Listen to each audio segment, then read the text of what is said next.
subscribe the channel and press the bell icon for upcoming videos. Hello friends, welcome to my channel Pharmacology Concepts by Rajesh Chaudhary, and in this video I will discuss about the detailed physiology and the pharmacology of the autonomic nervous system। तो आज की video में हम बात करेंगे autonomic nervous system के जो दो मेन डिवीज़न हैं आपके सिंपैथेटिक और पैरासिम्पैथेटिक, दोनों की डिटेल्ड फिजियोलॉजी के बारे में और साथ में बात करेंगे उसके फार्माकोलॉजी के बारे में। दोनों ही सिमिलर टॉपिक हैं। ये जो टॉपिक्स हैं, अगर आप फार्मेसी के स्टूडेंट हैं तो आपके बी फार्म फर्स्ट ईयर में भी है और आपके बी फार्म फोर्थ सेमेस्टर में जो फार्माकोलॉजी 1 सब्जेक्ट है उसमें भी ये इन्वॉल्व है, इसलिए हम दोनों को कवर करते हुए चलेंगे। बहुत ही डिटेल्ड वीडियो है, मेरे ख्याल से इससे ज़्यादा डिटेल आपको जानने की ज़रूरत नहीं पड़ेगी। बहुत ही कॉन्सेप्चुअल वीडियो है, इसको देखने के बाद आप बहुत सारे टॉपिक्स को ईजिली क्लियर कर सकते हैं, खासकर फार्माकोलॉजी के student. So if you want to watch my previous videos regarding the anatomy and physiology और pharmacology, you can check description box below by using this link. And before going to start this topic, we should discuss some basics of the autonomic nervous system, the basic fundamental role of the neurons. So first discuss that point.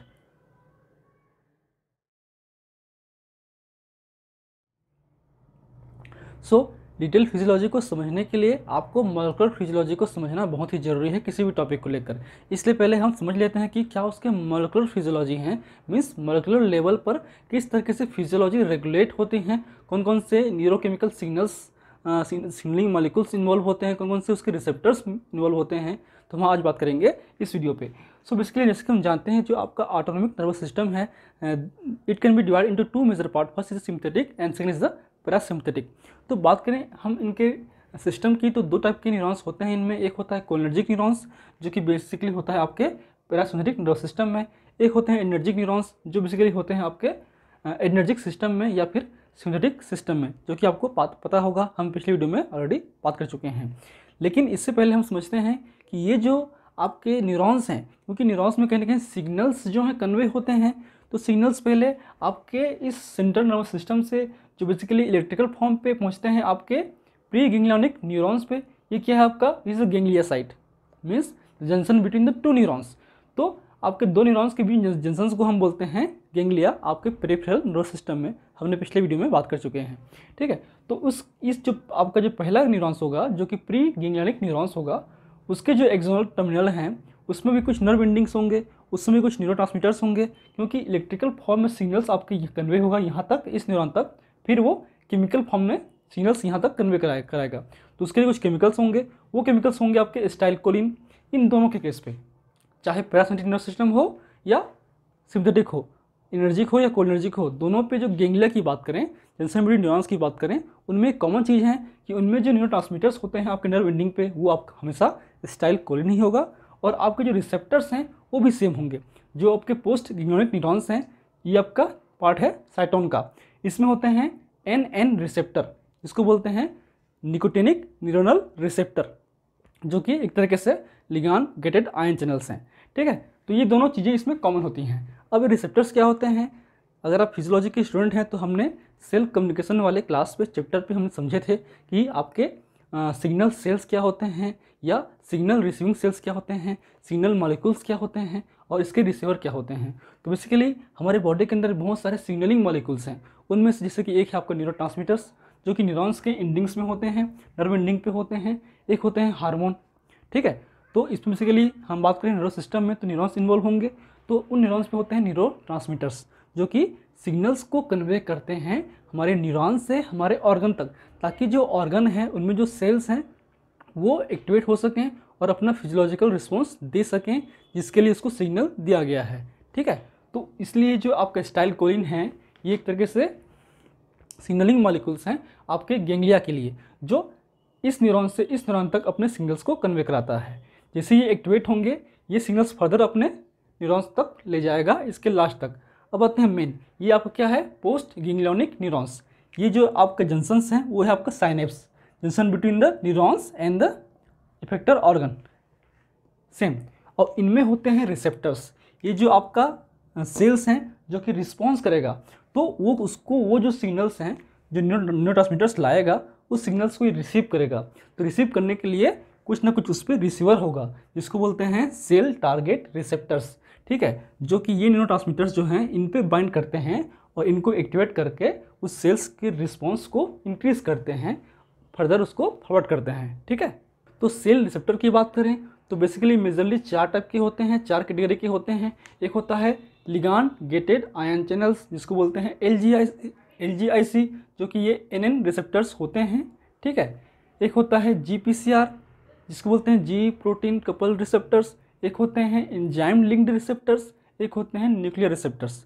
जो हमारे interest का area है इस topic को लेकर वो है आपका GPCR, क्योंकि जितने भी रिसेप्टर्स इनमें इन्वॉल्व होंगे हमारे ANS पे, वो मैक्सिमम आपके क्या होते हैं, वो होते हैं GPCR के थ्रू काम करते हैं। ठीक है, तो बेसिकली GPCRs के भी बहुत सारे टाइप्स होते हैं, ये डिपेंड करता है इनकी जो एक्टिविटी है। GPCR एक तरह से रिसेप्टर्स है, G प्रोटीन कपल रिसेप्टर्स, मतलब ऐसे रिसेप्टर्स जिसमें G प्रोटीन कपल्ड होते हैं। अब ये G प्रोटीन होते हैं बहुत टाइप के, और अलग अलग G प्रोटीन का अलग अलग एक्शन होता है, अलग अलग सिग्नल ट्रांसडक्शन पाथवे होता है, मतलब सिग्नल्स को कन्वे करने का तरीका अलग अलग होता है। उनमें होते हैं 3 टाइप के मेनली। एक होता है GQPCR means GQ protein coupled receptors, GI protein coupled receptors और GS प्रोटीन कपल्ड रिसेप्टर्स। ये जो GQPCR है वो आपके कहीं ना कहीं IP3 DAG सिग्नलिंग पाथवे के थ्रू काम करता है। मीन्स ये GQPCR जब एक्टिवेट होते हैं तब आपके सेल्स के अंदर में इनोसिटॉल ट्राइफॉस्फेट और डाईएसाइल ग्लिसराइल नाम का केमिकल्स जो हैं की लेवल बढ़ जाती हैं, जो कि एक तरह से सेकेंडरी मैसेंजर की तरह काम करता है। और ये जो मैसेंजर है अपना मैसेज पूरे सेल्स को फॉरवर्ड करता है कि आपको क्या काम करना है। और जब भी GQPCR एक्टिवेट होगा तब जो है बेसिकली उस सेल्स में जो है या तो स्टिमुलेशन होगा उस सेल्स का जो भी वो काम करता है, या फिर कॉन्ट्रैक्शन होगा। अगर वो मसल्स होगा तो क्या होंगे, मसल्स कॉन्ट्रैक्शन होंगे। अगर वो ग्लैंड्स होगा क्या होंगे, ग्लैंड्स से सिक्रीशन होगा। बेसिकली हम बात करें ANS में जितने भी ऑर्गन्स हैं, जितने भी विसरल्स ऑर्गन हैं, चाहे हार्ट हो, लंग्स हो, GI हो, रेस्पिरेटरी ट्रैक्ट हो, किडनी हो, इनमें कहीं ना कहीं ग्लैंड्स और स्मूथ मसल्स या फिर कार्डियक मसल्स ही इन्वॉल्व होते हैं। तो बेसिकली ग्लैंड्स और मसल्स की हम बात करेंगे। ठीक है, सेकेंड है आपका GIPCR और GSPCR, दोनों ही साइक्लिक AMP पाथवे के थ्रू काम करता है। साइक्लिक एडेनोसिन मोनोफॉस्फेट जो कि ATP से बनता है, ATP से ही बनता है cyclic AMP।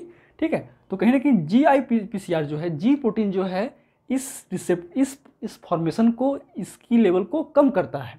It inhibit the cyclic AMP pathway, but GSPCR stimulate the या increase the cyclic AMP pathway, इसलिए इसको हम इनहिबिटरी रिस्पॉन्स भी बोलते हैं, इसको हम स्टिमुलेटरी रिस्पॉन्स भी बोलते हैं। ठीक है, नाम का। लेकिन अब बात करते हैं इस साइक्लिक AMP को। तो जब भी साइक्लिक AMP पाथवे बढ़ेगा आपकी बॉडी के अंदर में, तो बेसिकली अगर हम बात करेंगे ANS पे, तो ये बेसिकली आपके काम करते हैं मसल्स पे। तो मसल्स होते हैं 2 टाइप के मेनली, 3 टाइप के होते हैं मेनली, स्केलेटल, कार्डियक और स्मूथ। लेकिन हम बात करेंगे केवल कार्डियक और स्मूथ की, क्योंकि आपके स्केलेटल मसल्स की फिजियोलॉजी में हम ऑलरेडी बात कर चुके हैं क्या उसमें प्रोसेस होती हैं। तो कार्डियक मसल्स में जब भी साइक्लिक AMP पाथवे इंक्रीज होगा तो कार्डियक मसल्स क्या करेंगे, कॉन्ट्रैक्ट करेंगे, और आपके स्मूथ क्या करेंगे, रिलैक्स करेंगे। ठीक है, अब क्योंकि GIPCR जो है इस पाथवे को कम करता है, इसलिए जो कॉन्ट्रैक्शन है वो क्या होगा, इनहिबिट होगा, मतलब रिलैक्सेंट इफेक्ट मिलेगा। जबकि अगर कोई ड्रग है, अगर कोई मॉलिक्यूल्स हैं, इसको एक्टिवेट करता है तो साइक्लिक AMP पाथवे क्या होगा, इंक्रीज होगा, और क्या होगा, ये जिसके थ्रू कॉन्ट्रैक्शन बढ़ेगा। इसमें भी सेम, क्योंकि रिलैक्सेंट पाथवे रिलैक्सेंट शो करता है आपके इस मसल्स पे साइक्लिक AMP, इसलिए GI इसको इनहिबिट करता है, मीन्स कॉन्ट्रैक्शन इफेक्ट मिलेगा। और GS क्या होता है, इस पाथवे को बढ़ाएगा, मतलब रिलैक्सेंट इफेक्ट हमको देखने को मिलेगा। क्लियर है, यहाँ तक समझ में आ गया। अब बात करते हैं हम लोग इनके रिसेप्टर्स के बारे में, जो कि हम बात करेंगे डिटेल में आने वाले पार्ट पे ही। ठीक है, तो जैसा कि हमने कहा कि हमारे सेल्स पे बहुत सारे रिसेप्टर्स होते हैं, बहुत टाइप के होते हैं, लेकिन हर एक न्यूरोट्रांसमीटर्स के लिए हर एक स्पेसिफिक रिसेप्टर्स होता है, मतलब सारे रिसेप्टर्स सारे सिग्नल्स को कन्वे नहीं करते हैं। ठीक है, तो आपके हमारे सेल्स में 2 टाइप के मेन रिसेप्टर्स होते हैं जो कि इस स्टाइल कोलिन के सिग्नल्स को या सिग्नल्स के थ्रू रिस्पॉन्स करते हैं। वो होते हैं मस्कर्निक रिसेप्टर्स, एक होते हैं निकोटिनिक रिसेप्टर्स।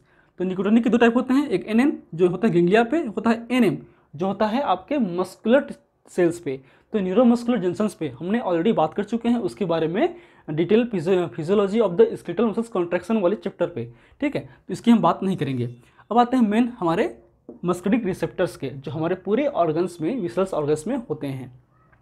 इसके भी 3 टाइप के होते हैं, M1 रिसेप्टर्स, M2 रिसेप्टर्स और M3 रिसेप्टर्स मेनली। उसके बाद M4 M5 भी होते हैं, लेकिन हम बात कर रहे हैं एक ओवरव्यू पे। मेजरली जो है 3 होते हैं, 1, 2 और 3। क्लियर।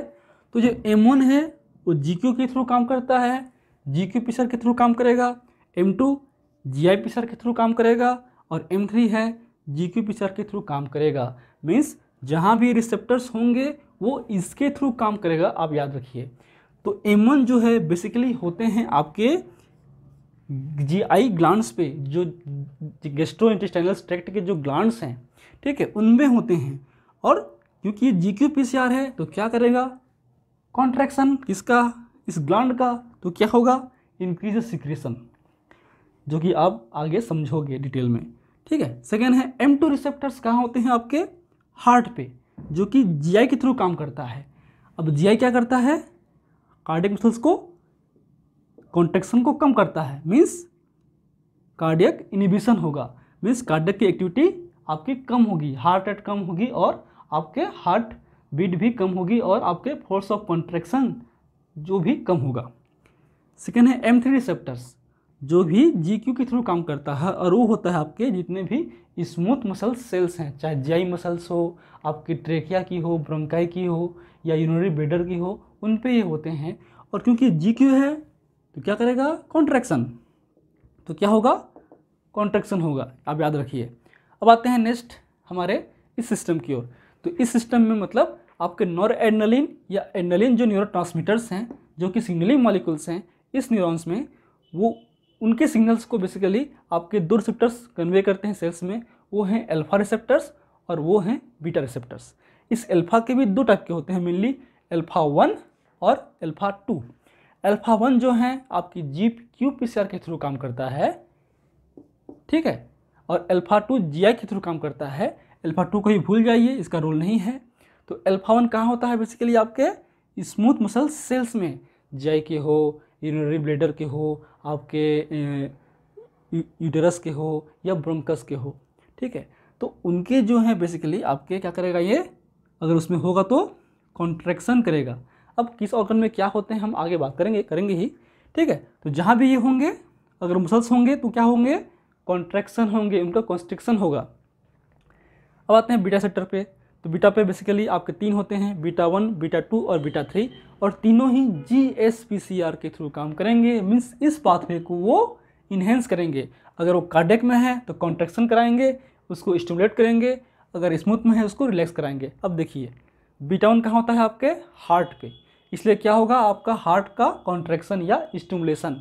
इसलिए आपकी कार्डियक एक्टिविटी जो है, हार्ट रेट हो, हार्ट बीट हो, फोर्स ऑफ कॉन्ट्रैक्शन हो, ये सब इंक्रीज हो जाएगा। बीटा 2 कहाँ होता है, आपके स्मूथ मसल्स में, ठीक है। जैसे कि बात करें हम लोग ब्रोंकस की, खासकर मेन ब्रोंकस में ही होते हैं, या बात करें यूटेरस की हो, तो ब्रोंकस में ये बेसिकली मेनली होते हैं बीटा 2 रिसेप्टर्स। तो ब्रोंकस क्या होंगे, GS है स्मूथ, क्या होंगे, रिलैक्सेंट, इसलिए जो आपके ब्रोंकस है वो क्या होंगे, डायलेट होंगे, ठीक है। बीटा 3 रिसेप्टर्स GS में होते हैं, GS PCR के थ्रू होता है, और ये फैट सेल्स में होते हैं। और ये क्या करेगा, आपका लिपोलिसिस, मीन्स लिपिड का ब्रेकडाउन। ये इतना इंपॉर्टेंट नहीं है अभी, ठीक है। तो ये उनके बेसिक मॉलिक्यूलर फिजियोलॉजी हैं। तो जब भी हम बात करेंगे रिसेप्टर्स की, तो हम बात करेंगे रिसेप्टर्स किसके थ्रू काम करता है, GQ, GI या GS। अगर GQ होगा तो कॉन्ट्रैक्शन, GS होगा तो स्टिमुलेशन, अगर हार्ट में है तो स्टिमुलेशन, तो और उसको कॉन्ट्रैक्ट करेगा, अगर इसमें है तो रिलैक्सेशन, ठीक है। GI जस्ट GS के अपोजिट, हार्ट में है तो इनिबिशन, और इसमें है तो कॉन्ट्रैक्शन। क्लियर है, इसको आप नोट कर लीजिए।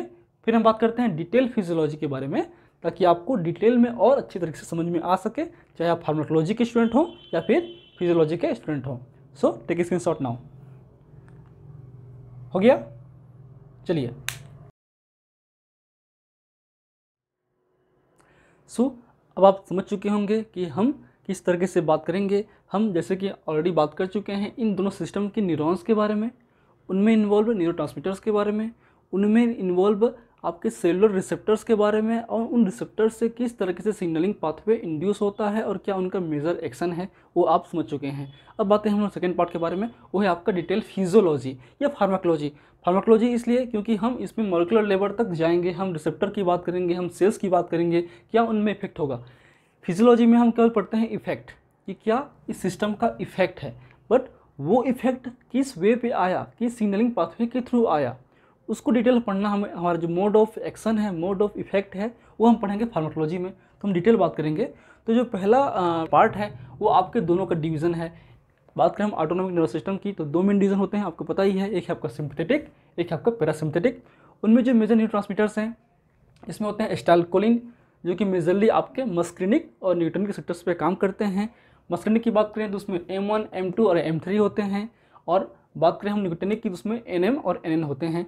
NN बेसिकली गेंगलिया पे होता है, NM आपके न्यूरोमस्कुलर जंक्शंस पे होते हैं, जो कि हम ऑलरेडी बात कर चुके हैं।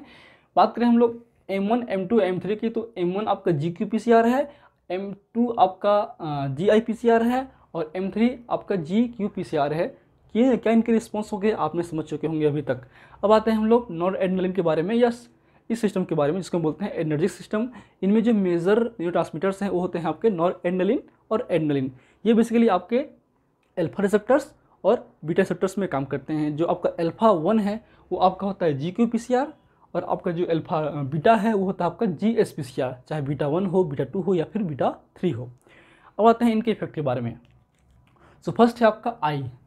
जैसे कि हम बात कर चुके हैं, जितने भी आपके ऑर्गन्स हैं, विशल्स ऑर्गन्स हैं, आपके आई हैं, आपके जीआई हैं, किडनी हैं, लंग्स हैं, हार्ट हैं, इन सभी पे बेसिकली जो हैं या तो मस्कुलर टिश्यूज होंगे या ग्लैंडुलर सेल्स होंगे। तो बेसिकली हम जो भी इफेक्ट पढ़ रहे हैं वो उनके मसल्स पे होगा या फिर ग्लैंड्स पे होगा मेजरली। ठीक है, तो बात करें हम लोग आई की, तो आई पे भी मसल्स होते हैं। कुछ मसल्स जो हैं वॉलेंट्री होते हैं, कुछ इनवॉलेंट्री होते हैं। फिर बात करें हम लोग आई की मूवमेंट की, जैसे कि मूवमेंट करना मतलब अप एंड डाउन इस तरीके से। अब जो मूवमेंट करते हैं उसका जो कंट्रोल है वो वॉलेंट्री है। ठीक है, वो हमारे क्रेनियल नर्व से कंट्रोल होता है। लेकिन बात करें हम लोग आई के जो प्यूपिल है, आपका जो आइरिस है, आपका जो प्यूपिल है, प्यूपिल का साइज छोटा या बड़ा होना वो हमारे पे डिपेंड नहीं होता है, हम उसको कंट्रोल नहीं कर सकते, वो ऑटोनॉमिक सिस्टम के थ्रू ऑटोमेटिक ही कंट्रोल होता है। तो उसलिए इसमें जो है आपको बेसिकली बात करें हम आई की, तो आई पे दो मसल्स काम करते हैं। इस आई के जो प्यूपिल साइज को एकोमोडेट करने के लिए, प्यूपिल साइज को बैलेंस रखने के लिए, वो आपके जो सेल्स हैं वो होते हैं रेडियल मसल्स, एक होते हैं सर्कुलर मसल्स। ठीक है, और इन जो रेडियल मसल्स पे बेसिकली आपके अल्फा 1 रिसेप्टर्स होता है, और आपके जो सर्कुलर मसल्स हैं उनमें होते हैं M3 रिसेप्टर्स और बीटा 2 रिसेप्टर्स। इसका मतलब ये है जो भी पैरासिम्पैथिक न्यूरॉन्स हैं वो न्यूरॉन्स केवल आपके सर्कुलर मसल्स को ही कंट्रोल करेंगे, वो आपके रेडियल को कंट्रोल नहीं करते। जबकि आपके सिंपैथेटिक जो हैं आपके रेडियल मसल्स और सर्कुलर मसल्स दोनों को कंट्रोल कर सकता है। अब आते हैं इसके इफेक्ट के बारे में। तो जैसे हम जानते हैं कि this system accommodate for the near vision, ये नियर विजन के लिए रिस्पॉन्सिबल है। जबकि आपका जो सिंपैथेटिक सिस्टम है वो आपके फॉर विजन के लिए रिस्पॉन्सिबल है। This system accommodate for the far vision. ठीक है, अब क्यों, हमने पिछले वीडियोस में कहानी सुनाई थी, अगर क्योंकि ये जो सिस्टम है वो रेस्टिंग और डाइजेस्ट कंडीशन में एक्टिव होते हैं, जबकि ये सिस्टम जो है FFF मीन्स फियर, फाइट और फ्लाइट कंडीशन में एक्टिव होते हैं। मीन्स जब भी आप हाइपर एक्टिव होते हैं, हाईली एक्टिव रहते हैं, दौड़ते हैं, भागते हैं या डर जाते हैं या किसी से लड़ रहे होते हैं, तब उस समय उसकी जो फिजियोलॉजी है, जो फिजियोलॉजी आपकी बॉडी में चेंजेस होंगी वो कहीं ना कहीं आपके सिंपैथेटिक नर्वस सिस्टम्स के थ्रू होंगी, उनकी एक्टिविटी हाईली होगी। जबकि आप रेस्टिंग कंडीशन में हो, बुक पढ़ रहे होते हो, शांत बैठे रहते हैं या सो रहते होते हैं, उस कंडीशन में आपकी जो फिजियोलॉजी है वो पैरासिम्पैथिक नर्वस सिस्टम्स के थ्रू होगी। तो अल्टीमेटली दोनों का जो रिलेशंस है काउंटर रेगुलेशन का काम करते हैं। मीन्स दोनों एक दूसरे को बैलेंस स्टेट पर रखते हैं। अगर एक एक्टिविटी बढ़ेगा तो वो कम करेगा, ये बढ़ाएगा तो ये कम करेगा। ठीक है, दोनों आपस में काउंटर रेगुलेट करते हैं। फॉर एग्जांपल की बात करें, जैसे कि आई की बात करें, एक जो है नियर विजन के लिए है जबकि एक फार विजन के लिए है, जस्ट अपोजिट होते हैं। ठीक है, हाँ, अगर आप फार्माकोलॉजी के स्टूडेंट हैं तो आपको इस टॉपिक से 4 टॉपिक क्लियर होंगे। एक होगा पैरासिम्पैथोमाइमेटिक, एक होगा पैरासिम्पैथोलाइटिक, एक होगा सिम्पैथोमाइमेटिक, एक होगा सिम्पैथोलाइटिक। ठीक है, उसके वीडियो में ऑलरेडी बना चुके हैं, आप प्लेलिस्ट पे चेक कर सकते हैं। ठीक है, तो बेसिकली होता क्या है, अब कैसा होता है, because this system constrict the circular muscle and may cause meiosis. ठीक है, अब उसका मतलब क्या है समझिए। जैसे कि हमने कहा जो आपका पैरासिम्पैथेटिक नर्वस सिस्टम है वो सर्कुलर मसल्स को कंट्रोल करता है, और इस सर्कुलर मसल्स में रिसेप्टर कौन सा है? M3 receptors. जब M3 रिसेप्टर्स एक्टिवेट होंगे इस सिस्टम के थ्रू, तो एक्टिवेट होने की वजह से, क्योंकि वो GQ-PCR है, वो जो मसल्स है कॉन्ट्रैक्ट होगा। कॉन्ट्रैक्ट होगा तो क्या होगा? इस तरीके से, ये आपका रिलैक्स पोजीशन पे है नॉर्मली, ये रेडियल मसल्स का कोई रोल नहीं है आपके इस सिस्टम में, तो इस तरीके से आपका ये कॉन्ट्रैक्ट होगा और आपका जो आई का जो पीपल का साइज है वो स्मॉल हो जाएगा। ठीक है, देयरफॉर इट में कॉज द मियोसिस। अब बात करते हैं थोड़ा सा एडवांस लेवल पे। जैसे कि हम बात करें ये फिजियोलॉजी की, तो फिजियोलॉजी तो नॉर्मल होती है, आप चेंज कर सकते हैं, लेकिन अगर किसी कारणवश आपकी जो सिस्टम की एक्टिविटी है बढ़ जाती है, अगर आप गलती से ऐसे ड्रग इंटेक कर लेते हैं या ऐसा कुछ खा लेते हैं जिससे इस सिस्टम की एक्टिविटी बढ़ जाएगी, तो कहीं ना कहीं आपका जो एसिटाइलकोलिन है वो कहीं ना कहीं इस मसल्स को कॉन्ट्रैक्ट कर देगा और आपके पिपिल साइज को कॉन्स्ट्रिक्ट कर देगा। उससे क्या होगा? म्योसिस मतलब क्या होता है? नियर दृष्टि दोष। एक तरीके से आप जो हैं, इसका मतलब क्या होगा? आपका जो दृष्टि है, आपका जो पिपिल है वो कॉन्स्ट्रिक्ट होगा और केवल आपके आपके जो पास की दृष्टि है, पास दृष्टि दोष इसको बोलते हैं, उसको ही देख पाएगा। आपके दूर की दृष्टि को, दूर जो आपका विज़न है उसको नहीं देख सकता, क्योंकि आपका पिपिल जो है हाईली कॉन्स्ट्रिक्ट हो गया है और वो डायलेट नहीं हो पा रहा है। क्योंकि दूर को देखने के लिए जरूरी है कि आपका पिपिल का साइज बड़ा हो, इंटेक ऑफ लाइट हाई होना चाहिए, लेकिन पास को देखने के लिए ये जरूरी है कि आपका जो पिपिल का साइज छोटा हो जाता है और लाइट, इनकमिंग लाइट कम होती है। ठीक है, वो था फोकसिंग सिस्टम। जैसे कि अब आपके कैमरे पे भी ऑटो फोकस होगा। ठीक है, अब जब आप इसको अब देख रहे होते हैं तो फोकस इस पर रहता है, तो यही आपको दिखाई देगा। बाहर की चीज़ें जो हैं ब्लर्ड हो जाती हैं, जबकि अगर हम बाहर देख रहे होते हैं तो बाहर की चीज़ें दिखाई देती है, ये आपका ब्लर्ड हो जाता है। उसी प्रकार ये काम करता है। अगर हम पास के देख रहे हैं तो पिपिल साइज छोटा हो जाता है, because action of this system. ठीक है, तो इसलिए जब हम रेस्टिंग कंडीशन पे होते हैं, पढ़ते रहते हैं, तो आपका जो दृष्टि है वो पास के लिए होता है, जाना कि दूर के लिए, इसलिए उस समय जो है आपका नॉर्मली कॉन्स्ट्रिक्ट हो जाता है। ठीक है, लेकिन जैसे ही आप एक्टिव होते हैं, आप दूर देखने की कोशिश करते हैं, तो तुरंत ही आपका सिस्टम ये सप्रेस होता है, ये एक्टिवेट होता है, और ये क्या करता है? It dilate the muscles and may cause the mydriasis. ठीक है, it is accommodate for the far vision. अब ये कैसा होता है? क्योंकि आपके इस सिस्टम जो है रेडियल को, सर्कुलर को, दोनों को कंट्रोल करता है, और दोनों पे रिसेप्टर्स अलग होते हैं। इस पे होते हैं आपके अल्फा 1 रिसेप्टर्स जो कि GQ-PCR है, और ये GQ-PCR है, इसका मतलब क्या करेगा? उस मसल्स को कॉन्ट्रैक्ट करेगा। It may cause constrict the circular muscles. But आपका जो β2 रिसेप्टर्स है वो आपका क्या है? GS-PCR है, और ये GS-PCR है, इसका मतलब जितने भी स्मूथ मसल्स होते हैं आपके कार्डियक और स्केलेटल को छोड़कर, जितने भी स्मूथ मसल्स हैं वो GS-PCR के थ्रू रिलैक्स होते हैं। बाकी जो कार्डियक हैं और आपके जो स्केलेटल हैं वो कॉन्स्ट्रिक्ट होते हैं। ठीक है, तो ये आपका रिलैक्स होगा, तो इस कंडीशन में आपका जो पिपिल का साइज है वो बढ़ जाता है। लेकिन अगर हम ड्रग खा लेते हैं, कुछ कंडीशंस में हाई हो जाते हैं, तो हाईली होने के कारण जो है ये हमेशा फैला ही रहता है। अब उसमें पास को नहीं देख सकते, उसको बोलते हैं दूर दृष्टि दोष। यहाँ पे टर्म्स थोड़ा सा उल्टा है। दूर दृष्टि दोष में आप दूर की चीज़ें देख पाते हो, पास की नहीं, जबकि नियर दृष्टि दोष या पास दृष्टि दोष में पास की चीज़ें देख पाते हो, दूर की नहीं। इसलिए अगर हम फोर्सफुली ऐसा ड्रग खा लें जिससे एसिटाइलकोलिन का इफेक्ट लॉस हो जाए, ठीक है, तो आपका जो विज़न है वो, आपका जो आई का साइज है वो बढ़ जाता है। उससे क्या होगा?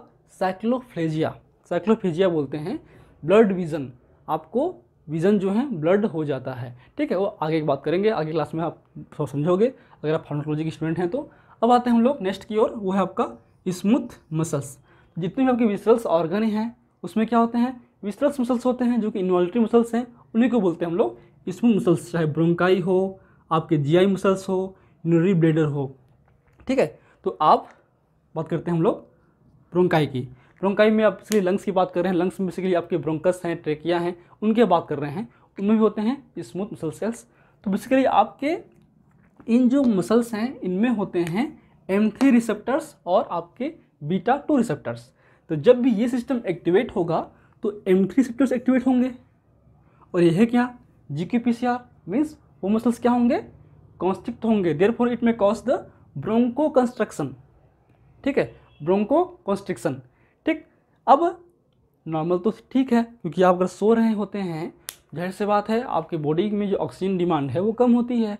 ऑक्सीजन डिमांड कम होती है, इसका मतलब आपको ऑक्सीजन इंटेक की ज़रूरत भी कम होती है, इसलिए नॉर्मली जो आपका ब्रोंकस साइज है वो आपका स्मॉल हो जाएगा।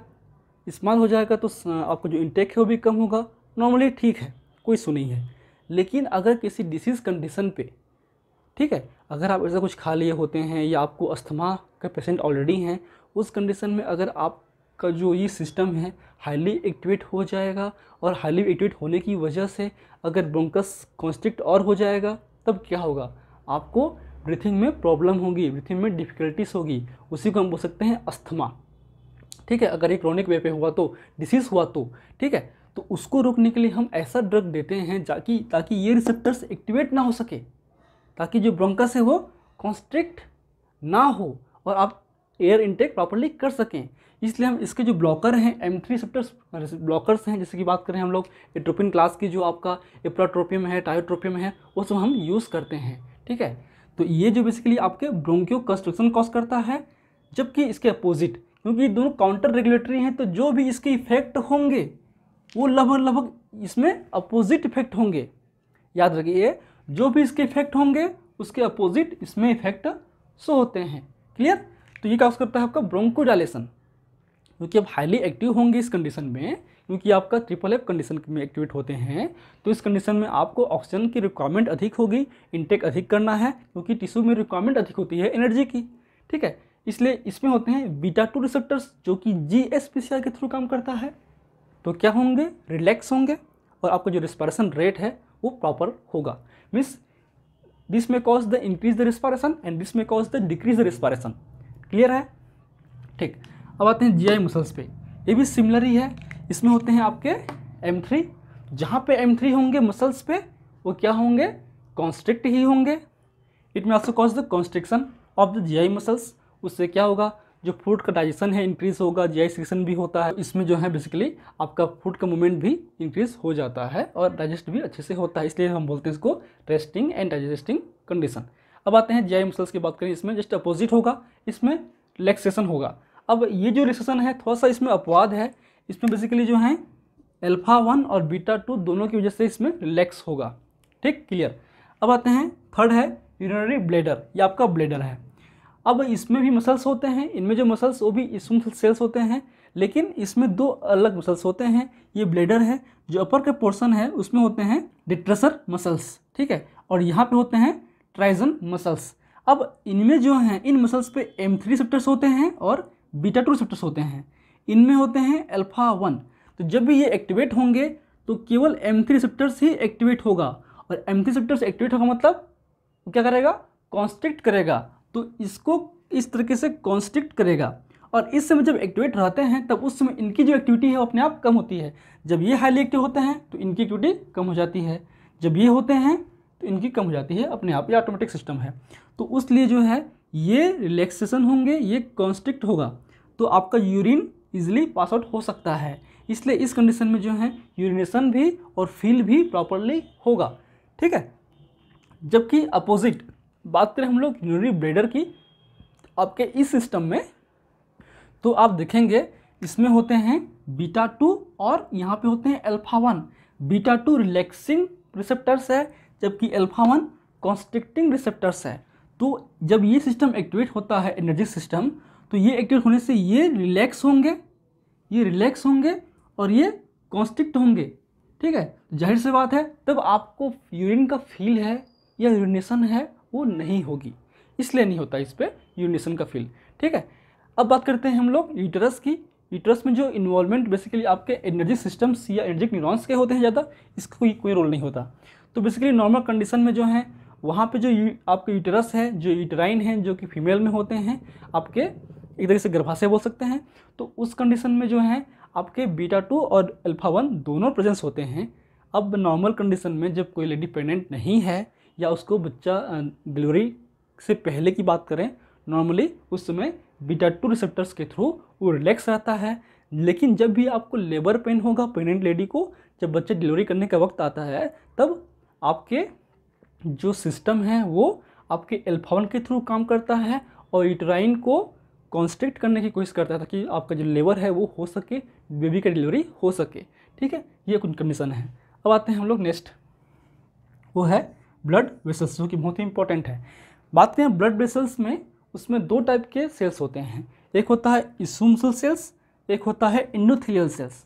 अब बात करते हैं न्यूरॉन्स की, तो पैरासिम्पैथेटिक न्यूरॉन्स आपके ब्लड वेसल्स पे नहीं होते, खासकर मसल्स पे नहीं होते। ये क्वेश्चंस बहुत ही आते हैं ऑब्जेक्टिव में कि पैरासिम्पैथेटिक नर्वस सिस्टम में जो आपके न्यूरॉन्स हैं या कोलिनर्जिक न्यूरॉन्स हैं वो ब्लड वेसल्स में अपना रोल प्ले नहीं करते, वो डायरेक्टली नहीं करते, वो इनडायरेक्ट करते हैं। कैसे करते हैं? क्योंकि आपके जो वेसल्स में 2 सेल्स होते हैं, इसूमसल सेल्स और एंडोथेलियल सेल्स। इस एंडोथेलियल सेल्स में होते हैं आपके M3 रिसेप्टर्स, और M3 रिसेप्टर्स होते हैं तो ये क्या कराते हैं, ये जो इस सेल्स में बहुत सारे केमिकल एजेंट्स बनते हैं, उनमें से एक है आपका नाइट्रिक ऑक्साइड। इस नाइट्रिक ऑक्साइड को रिलीज़ कराता है, और ये जो नाइट्रिक ऑक्साइड एक पोटेंट वेसोडायलेटर है।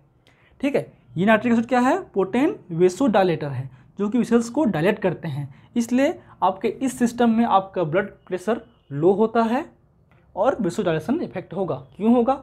जाहिर सी बात है, आप रेस्टिंग कंडीशन में तो बॉडी को जो टिश्यूज़ हैं उनको रिक्वायरमेंट कम है, एनर्जी की, ब्लड सप्लाई की रिक्वायरमेंट कम है, इसलिए जो इस समय जो है आपके ब्लड वेसल्स डायलेट रहते हैं, बीपी थोड़ा सा कम रहता है जब आप रेस्टिंग करते रहते हैं या सोते रहते हैं उस समय। ठीक है, इसलिए क्योंकि ये एंडोथेलियल से निकलता है और वेसोडायलेटर की तरह काम करता है, इसलिए हम बोलते हैं इसको EDRF, endothelial derived relaxing factor.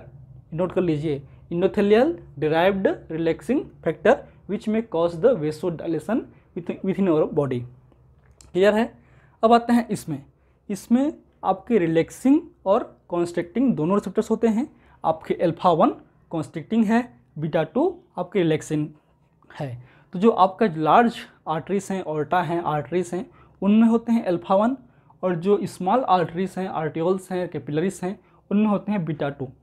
ठीक है, क्यों होते हैं ऐसा? क्या होता है? क्योंकि जब आप दौड़ते रहते हो, भागते रहते हो, ऑक्सीजन की रिक्वायरमेंट अधिक होती है, मीन्स ब्लड की रिक्वायरमेंट अधिक होगी सप्लाई की, क्योंकि ब्लड ही एक तरीके से न्यूट्रिएंट्स को, ऑक्सीजन को कैरी करता है हमारे हार्ट से पूरे बॉडी में, टिश्यूज़ में। तो उस समय क्या होता है, क्योंकि जब ये ब्लड प्रेशर बढ़ाना होगा हमारे बॉडी को, तो ये कॉन्स्ट्रिक्ट होगा ताकि फोर्सफुली हमारे, सपोज हमकी रिक्वायरमेंट यहाँ पे ब्लड की रिक्वायरमेंट है, तो यहाँ से फोर्सफुली निकलेगा तभी पहुँचेगा ना। तो इसलिए ऊपर का जो एरिया है, जो लार्ज आर्टरीज हैं, वो कॉन्स्ट्रिक्ट रहते हैं ताकि ब्लड प्रेशर बढ़ सके, अल्टीमेटली फोर्सफुली जा सके। अब यहाँ पे अगर यहाँ पे कॉन्स्ट्रिक्ट हो जाएगा तो ब्लड पहुँचेगा नहीं, जो टिश्यू परफ्यूजन रेट है वो कम होगा। इसलिए टिश्यू परफ्यूजन रेट को इंक्रीज़ करने के लिए आपका यहाँ पे ब्लड वेसल्स रिलैक्स हो जाते हैं ताकि ब्लड जो अमाउंट है वो सर्कुलेट हो सके पूरे इस एरिया पे, इसलिए ऐसा इसमें होता है। ठीक है, जो नेट इफेक्ट है आपके इस सिस्टम का, they increase the blood pressure. याद रखिए, they increase the blood pressure mean sympathetic nervous system increase the blood pressure. ठीक, ये क्लियर हो गया? अब इसको आप पहले नोट कर लीजिए, फिर हम बात करते हैं इनके कुछ और फिजियोलॉजी के बारे में, जिसमें हम हार्ट की बात करेंगे, मेटाबॉलिज्म की बात करेंगे, और हम बात करेंगे आपके रिप्रोडक्टिव की और आपके आपके ग्लैंड सेल्स की। हो गया? चलिए, ओके।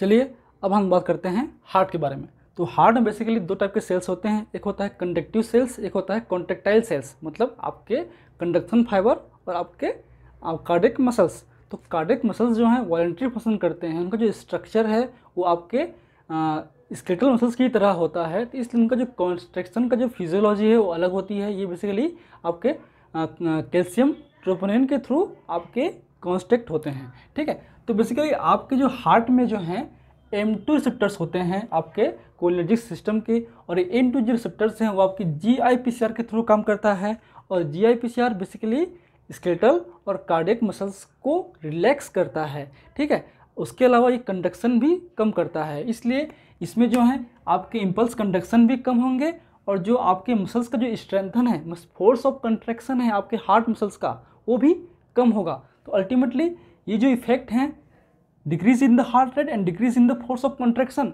इसको एक टर्म्स दिया गया है, ठीक है। हार्ट रेट को हम बोल सकते हैं क्रोनोट्रॉपिक और जो फोर्स ऑफ कंट्रैक्शन को बोलते हैं इनोट्रॉपिक।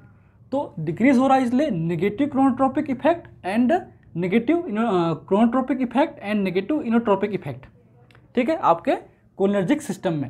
लेकिन बात करें एडर्जिक सिस्टम में तो जस्ट अपोजिट होगा। इसमें होते हैं बीटा 1 रिसेप्टर्स जो कि GSPCR के थ्रू काम करता है और ये GSPCR जस्ट इसके अपोजिट है। तो अल्टीमेटली ये क्या करेगा, कंडक्शन को भी इंक्रीज करेगा और फोर्स ऑफ कंट्रैक्शन को भी इंक्रीज करेगा। It means it may increase the heart rate as well as force of contraction, therefore it may shows the positive chronotropic effect and positive inotropic effect. Clear है। अब आते हैं next आपका gland secretion. तो glands में basically आपके GI glands हैं, salivary glands हैं, नेजल ग्लैंड्स हैं, स्वीट ग्लैंड्स हैं।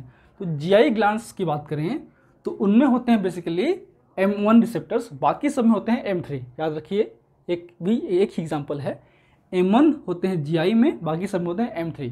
और ये जो सारे सिक्रीशंस हैं, चाहे GI की हो, सिलेवरी की हो, नेजल की हो, आपके म्यूकस की हो या फिर स्वीट की हो, वो कहीं ना कहीं इन रिसेप्टर्स की वजह से M1 या M3, क्योंकि दोनों ही GQPCR हैं, M3 हो या MQ हो, इसलिए सिक्रीशन हमेशा इंक्रीज होगा, ठीक है।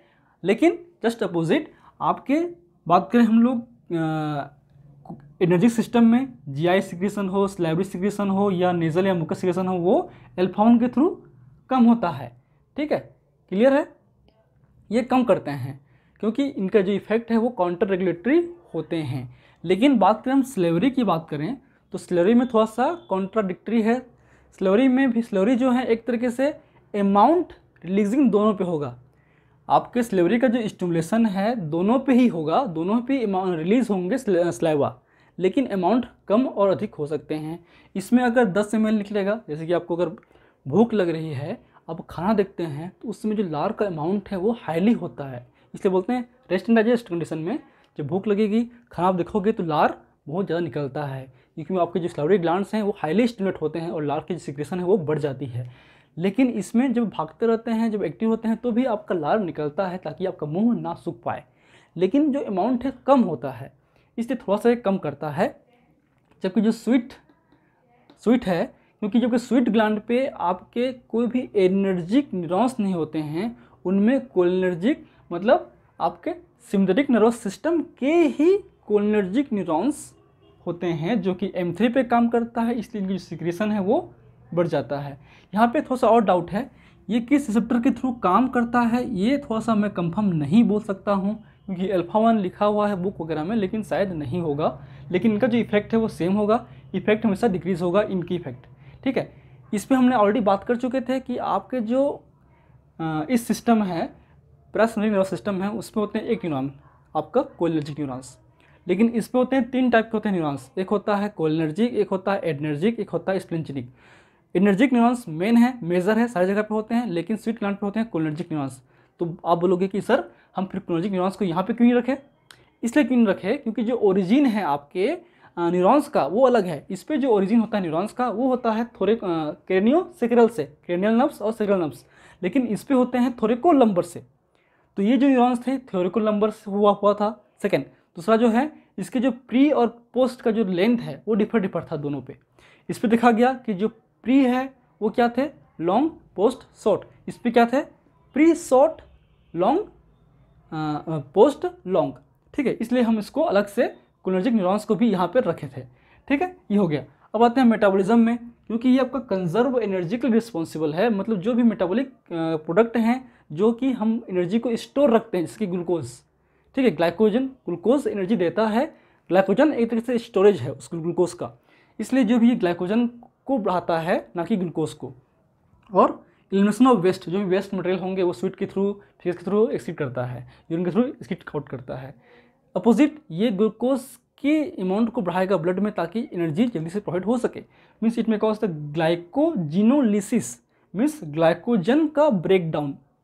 एक है gluconeogenesis, means formation of glucose from other non carbohydrate sources like protein and lipids, means glucose का बनना आपकी लिपिड से या प्रोटीन से, कार्बोहाइड्रेट से नहीं, ठीक है। यह है आपका ग्लूकोनियोजेनेसिस, तो आपकी एनर्जी बढ़ेगी। एक है आपका लिपोलिसिस, जो फैट सेल्स में होते हैं, ये आपके लीवर्स में होते हैं, ये फैट सेल्स में होते हैं।